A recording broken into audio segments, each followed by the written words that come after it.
lock in the Trinity build, but it was just a little bit too late. He wasn't able to really pop off. He was trying, but just not enough. But we're going to be jumping into the third draft. That's right. Still leave an opportunity for the Fred. Joe could be solid. Hey, time to try to beat him. Yeah, time to try to beat him Flash. This is what FNOP did, but FNOP banned out Fred in first phase. So RQ, are they comfortable on the Fred? Are they on the same boat that works out? If they are, either way, I think they definitely lock in Cho here. We've seen that with Bruno gone, maybe they go for a 1-1 in here. This has been a popular combo for them on second pick side, Suyo 1-1 Cho. There goes the blue yo and the glue. Now, the glue has been effective, even on the Joy. I mean, we've seen just the stuns that it's able to provide, but there's still some counters on the table. I feel like the Joy first pickup's a good read from SRG, but yeah, it's definitely makes it a little bit easier for RQ Hoshi to form some strategies around it. Now, Gold Prio could be into the hands of SRG now with the Bruno being off the table. Could go in for something like the Granger. We'll have to see how that plays out, but I gotta ask y'all the question, what do you think Rins is gonna do here, right? Because we've seen the Odette pull out. We've seen the Kadita be picked as well, and I mean, could be another Odette game. Hey, he could go for something familiar and just pick up a Valentina. By the way, Tranks, I just gotta say, we keep talking about the Frederick. Don't worry. One time. It might not, but that's not fun. One time, maybe one time, we'll get it. Eventually they gotta learn. Eventually, they gotta learn. I mean, if you go 5 games. Literally, Joy's won the past 2 games against Suyo, but hey, man. Now, Jawhead's the answer. Yeah. Jawhead's the answer to the Joy, so very well done, I think, there. In a way, the far side as well. Yeah. Unless you throw your wrong teammate, right? Well, it's not SRG or Vamos that has the Jawhead, so, you know, odds are in favor of RQ here. Well, there you have it. You're going to see the Farza picked up as well, so some artillery to work on SRG's side. Now, do they answer range with range as we go through the second phase of the draft? I mean, when they previously they banned out the Eve as well as the far side. The Eve, I think, is still in quite okay band because it's hard. Like, do you want to ban the Odette? Like, is that a route that you want to go? Because it was pretty effective in game number 1, even though RQ did lose. Yeah, I don't think you have to ban out the Odette. I think the Farza outranges it. I think you're pretty good. You can still play for late.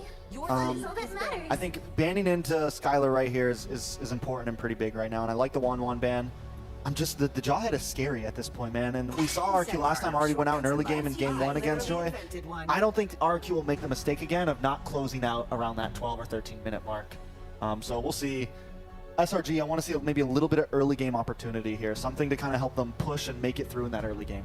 Yeah, we need to see some setups too, right? I mean, we have a lot of damage so far from the side of SRG, but we've yet to see what they're going to slot in that roam position. There's a strong frontline composition building up for RRQ with this Jawhead and the glue alongside it. So maybe going in for something like the Hylos could be very effective and definitely give you a little bit of room for mobility, especially on these objective plays.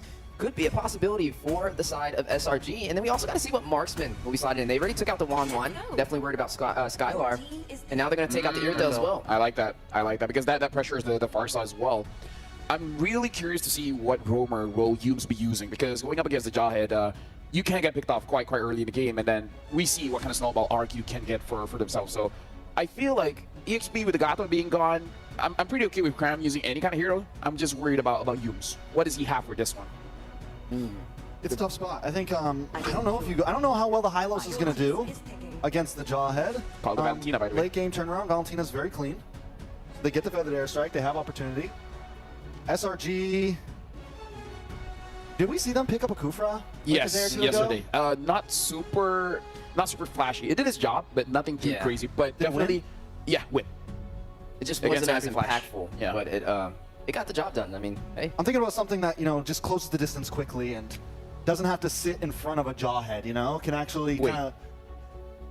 The Cho is not banned. Cho's not banned. They could just go for the Cho here. Because the Cho has been banned for quite a few games. I was like, oh, okay, don't even think about the Cho. But I wonder if Humes even wants it. He does. Yeah, you heard that. So it's not you. Okay, we both got one. Hey, there you go, there you go. So EXP Cho, Kufra in the roam. Cho against glue. I mean, at least you keep up in rotations. You can still pressure jungle a little bit. And the way that SRG's been playing the Joy is they'll send Joy down to EXP, and Cram will just be up in mid and top side. They pick up the Claude. How are we feeling about it? Blazing Red Skylar! We'll see how it turns out because so far the Claude hasn't been winning that many games. And 1. It's a Farsa and a Granger, right? They picked that up really early, and though it's amazing, obviously, for zoning, you are quite susceptible to the dive. And RQ, they kind of like doubled down on that. They were like, if we want to dive, all of our heroes should dive. They didn't just double down, they tripled down, they quadrupled down. Every one of them does well when playing in the paint. Over the battlefield, Claude and Dexter look over as we go into game number 3. The Immortal Giants versus the King of Kings. One of these teams are Axiata bound. Ooh.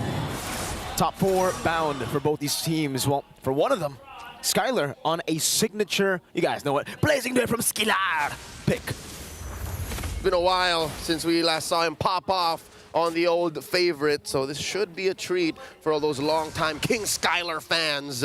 As for SRG, they brought out this Kufra, which saw play last night. So that was a treat for all y'all Malaysian goat heads all around. Stormy here, popping the Wings by Wings early on. And because of that diversion, because of that little sequence, it gave the Mercenary free reign over the Little Wanderer. Sutsujin now able to go for the Gold Crab 2.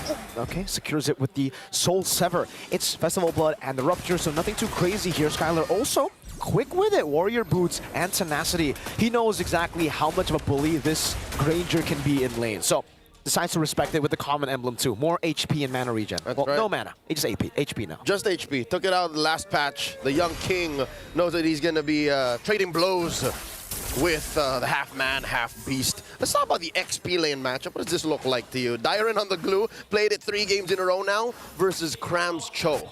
I think it's a non-lane. It's literally just a battle for Kram shoving the wave and rotating. For Dyron, same thing. Yeah, clear, I'm out of here. Clear, I'm out of here. Yeah, but if Kram shoves it wrong like this, it could be a free situation and he could be punished just like that. I think he might have to miss out on a bit of minions there, but RQ are very quick with this level 4. They want to get it. Yum's already screening Sutsujin in the purple buff. And that is Stormy hitting level 4 first. Yum stretching out, going the opposite direction. Edok threatening an ejector. Now Sutsujin just secures his purple, making a beeline towards the turtle. Oh, for their airstrike in the mid lane. Is this a solo kill? Stormy taken down. Rins, what has gotten into you? Momentum off of that game 2 Kadira. Now he's taking names. Heads are rolling. Kram can only watch as RQ Hoshi secure the turtle. What has gotten into Rins? Sutsujin gets a turtle. Who is this man? Who is this man? Rins has been popping off. I don't know if it's momentum, if it's just Rins, the average Joe Rins. Has this just been him all the time in scrims? Something awoke in this young man after game 1. And this Kadira in his hands. Be careful and make sure that you see what ult he's taken, because I don't think even Stormy saw that coming. No, definitely not. Didn't expect him to go and steal the feather airstrike, point blank him. It's a mortar, point blank mortar. Blasted him like 3 or 4 times. There's nothing the Mage Prodigy could have done. Let's see now. For RQ, it definitely has to just be the slow game. And for SRG, I don't think they want to fight and look for skirmishes around the map either when there are no neutral objectives. So it's literally just going to be a battle farm. RQ leading by only 200 gold. Kram walks up.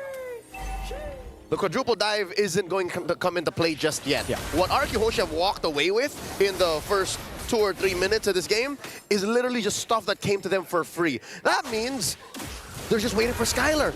The long-term investment, and now Edok gets caught. Great Turner's Revenge and the range. Stormy gets on the board. Sky stealing the purple buff away, despite the retribution from Sutsujin as well. That's a big dub for SRG across the map. Now, that's a 3v2. Rins gets a face full of lead. Purify out. Innocent doesn't have the Death Sonata. Not the last one. There way the dragon. Over. Now Tyron, caught against 5 members, decides to go in. Split as well. The brace might. Does it save him? No, it does not. Kram just Jiku knows. Tyron to his demise, to his death. There were 5 members of SRG there. There was a thin line between dying and getting the mount onto one of them.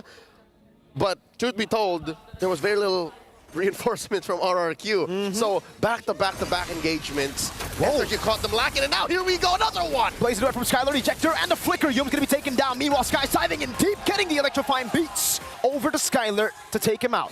That is Skylar for Yums. I'll tell you now, SRG are cooking. SRG looking to take this turtle down to half its health. 4v4, Stormy was traded off. Ooh, that was close. Sutsujin this time doesn't want to be too stingy with the retribution, decides to take it, and that is 2 turtles for the kingdom. SRG a little more conservative now. They understand that if they overextended here, that little win that they got in those previous engagements would have been nullified. So RQ Hoshi here holding on to the fact that they have 2 turtles, holding on to the fact that with this lane swap, should be a slightly safer go for Skylar going into the mid game. Okay, so it's a trade of Sutsujin with a stun over to Skies. Retribution this time. Not too sure who actually got that. If it's Skies on solid force. No ejector just yet. Skies with the red. Oh, he's gonna get Retribution and taken down. Skylar is the one who they give the kill to. So Dyron, of course, guys, big wins. Sutsujin bullying Cram into that river brush. And look at this. Innocent gets free farm up top. The delayed trade down bottom for King Skylar. This puts him now in a comfortable position, about, what is that, 600, 700 gold behind Innocent, so he's catching up. It's a turret for turret trade on the board. Edop might be caught again. Oh, Cram, I think walked up a bit too early there. Jones is already charging that Tyrant's Revenge in the bush, and it becomes a failed attempt of a pickoff. Edop will be able to get a bit more tempo around these bushes here. Innocent shot the Rhapsody, so they know their positioning. Rins goes in for the airstrike, catching Rins just a bit. Ejector over. And that is Rins blasted here. No clapback. Hume's coming in for the combo. Revenge and Rage in the back. Jinsta able to go for the dive. Yume's very low. Mounted on. Tyron gets the kill back. It is a 1-for-1. Yume's for Rins. Mid for Rome. I'll call it a win for SRG. And RRQ fails to find the clapback. It looks like the call for the King of Kings is to just go for the turtle. It's been working out for them so far, right? Even if they're losing on fights, they go for the objectives, they focus on getting farm on Skylar, and now Dyron finds the engage. Cram getting poked out for the airstrike, comes down, no Tyron! Might be caught, pops in the split on solid force, and Skylar blazing duet on the Purify! Skylar, BMI backward, Skies! Finding the King, pops him, and Cram looking for the kick, gets the Purify out, and Humes! With a Tyrant's Revenge! Now with Skies wiping him out, Innocent wants to go! And he gets the Maniac! Half man, half beast, all guts coming through with a late game play at 7 minutes. That was a wipe out, folks!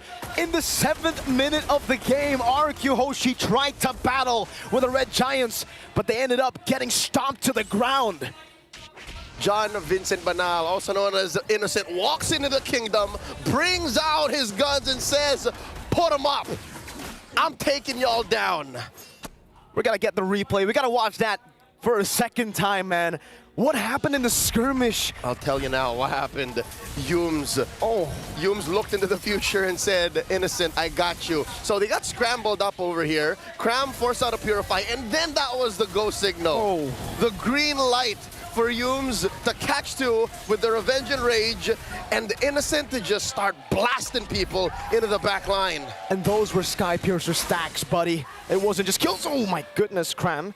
Almost finding an angle to get Sutsujin, but he blinks just in time. Now, RQ Hoshi find themselves in a situation that they place SRG in both 1 and 2. If anything, this is a better look for SRG than anything Game 1 looked for the Kingdom, especially for Innocent, specifically for Innocent. What is this, 8.5 minutes in and already 6 stacks? Plus, the Malefic Roar built off the back of that Maniac.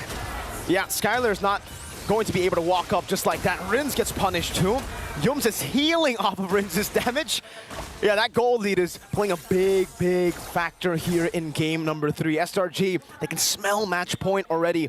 And for RQ, it's the long game that they have to play with a Jawhead. That's not a good long game. They have to hold out. And when a Jawhead is forced to hold out, when a Jawhead is used as a defensive tool, that's no bueno. RRQ Hoshi have to find pickoffs. I think counterintuitive to what the situation calls for, I'd say RRQ should, you know, do this, try to get one on Cram, maybe on Sekais, but it looks like it's a non-starter.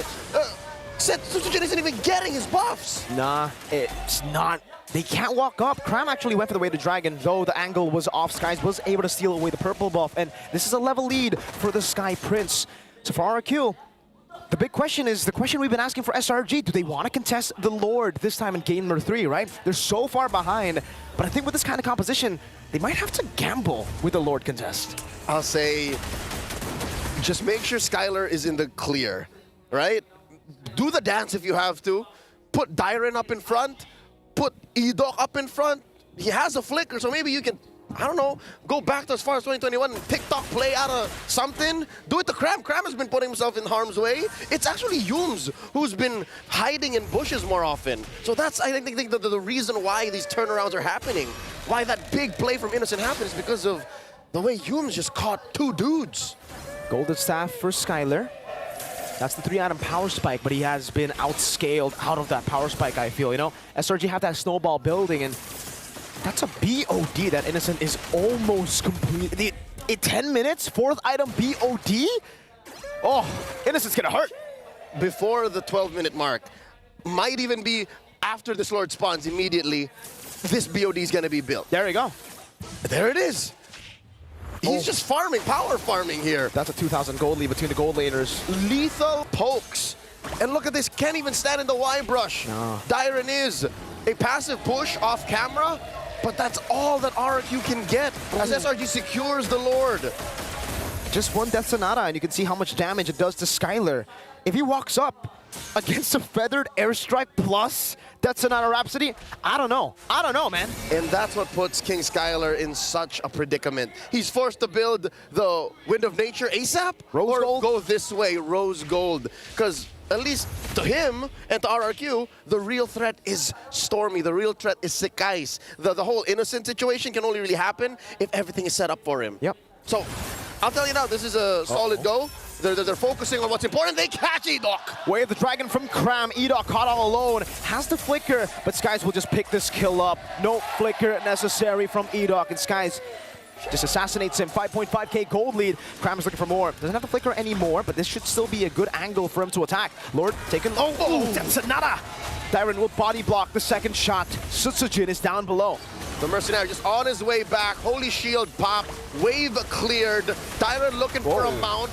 That is the Feathered Airstrike. That's payback and more. Innocent gets the Death Sonata. Again, the Sky Piercer on him. Cram with the way to Dragon over to Sutsujin. This time Skylar with the blazing one again. BMI to the back. Stormy taken down. And that's more on the docket. Triple right now for SRG. And the trade-off, Sekai's shut down. The assault ends. The siege quelled for now. The kingdom still stands. 3 for 2 in that trade. On top of the 3 for 2 that SRG won, they got the base turret. And that will be the far lane base turret away from the Lord. An enhanced Lord is waiting for SRG and for RRQ Hoshi. The longer the game goes, it's getting more and more desperate. It's still worth it. I'll tell you now, what RRQ committed to and got away with, they were going to lose that turret either way. Yep. So the fact that SRG are reeling from their loss on Cram, rather on Sekais and so wait, Edok gets an ejector. Purify away the Dragon. Edok gonna be taken down, but the airstrike coming down. Oh, Yums cancels it, and Innocent guns him down. Dyron. He's not gonna get away from this. Yums committing the rage, popping Dyron's immortality, serving up the triple to Innocent. Oh no, Sekais is in the base! Electrifying beats from Skies. RRQ still able to get 2 members to survive, but this is 5 of the Giants. They can smell it right now in the water.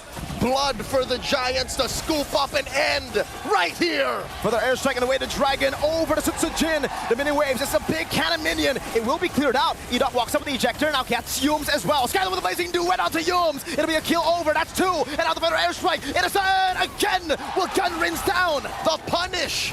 RQ Hoshi kicking out SRG from their base. And once more, the siege ends. Not out of the woods just yet, but RQ Hoshi bleed and fight for this chance to defend. Now it's 2 for 2. Rins and Sutsujin down, Skies and Yums down. Sutsujin will be spawning back a bit faster. RQ, do they utilize this timing to go for the Lord, to go for a fight? That's a Feather Airstrike to sneak up on Edok. Cram goes up to Jikundo. Might get caught. Unstoppable Force and the ejector over to Cram. Now it's Skylar's damage with Melvic gun in the way the Dragon comes in. Sky Piercer also. 1 for 1. Down with the flicker. Innocent gets out. Blazing duet from Skylar over to Stormy. It's not enough range. Dyron with the split right now. Barely alive. Innocent pushing back. Firepower, the answer to firepower. And that's Skylar building up slowly but surely. This Lord looking as contestable, as 50-50 as it gets for this 15-minute match. So far, so good. Rins here should protect himself. He's been caught 5 times now. Has no ideal ults to steal. Oi. Stormy keeping himself scarce. Lord now resets here. Where does this dance go? Goodness. Look at that poke. Oh! Innocent evaporates Tyrant. And now Rins is next. Innocent is going crazy. Another one for Innocent. 3 for free. The half-man, half-beast has gone hunting. And 3 heads roll. The base. One more turret protecting it. Ain't gonna wait for the Lord. SRG marching in. There's no man. There's just beast. Innocent goes in. Skylar with a blazing duet. Shut down by Innocent. That's an unofficial savage for the beast of Malaysia. IOI erupt as SRG approach match point. One more game for them to make it to Axiata. You try to catch him. You try to find ways to beat him, but he's too damn innocent. You can't put down 2,000 damage. He's too damn. The turnaround for the 4th game. But now we got to look at some of the highlights coming in from Innocent and pick whatever you want, because there's a whole lot of it. Heck, there might be 19 of it. There might be 19 of them, is right. And even in the early game, RQ Hoshi continues to try to kind of close that distance, but Yoomsun does such a good job at just having them focus on him so that Innocent's consistently getting these free shots off. And when Yooms isn't able to do it, Cram as well is finding those moments. And this is that big fight I was talking about where the Blazing Duet comes in, RQ Hoshi tries to follow up behind it, but then the turnaround from SRG here, and watch for Yooms, the double knock-up, and this is when it's cleanup time for Innocent. Yeah, RQ dropping like dominoes right there in the funnel toward that top side, and Innocent just on fire. And credits over to Sakai's as well on this Joy, right? Even though it didn't have the hot seat in this game, it was very effective. I mean, he was dealing a lot of damage, which kind of led to those stacked up kills from Innocent. Yeah, and looking at the highlights, again, Innocent, he has good positioning to stay out of danger, but you see his HP pool go down quite a few times, so he's not afraid to take some damage to dish back some of the damage again, and more often than not, that Purify really helped him out, because without that Purify, I'm pretty sure he got caught like a bunch of times, man. Yeah, just overall well played. A great game and a good position for SRG in this series now, having the advantage 2-1 up against RRQ Hoshi. What are they gonna do about this, right? I mean, man, who would have thought to take the record away from Skylar with the most kills? You know, I gotta say too, the Kufra pick also came out pretty clean. It stops sometimes from Dyron being able to engage and escape. It stops sometimes from Suchijin being able to dash through and dash around because of the bouncing ball. It just worked so well. And once again, I mean, it's literally just Innocent collecting kill after kill after kill. And if you have trouble focusing the base, all you gotta do is wipe out all 5 members and it becomes easy. Dude, like, a few of those clips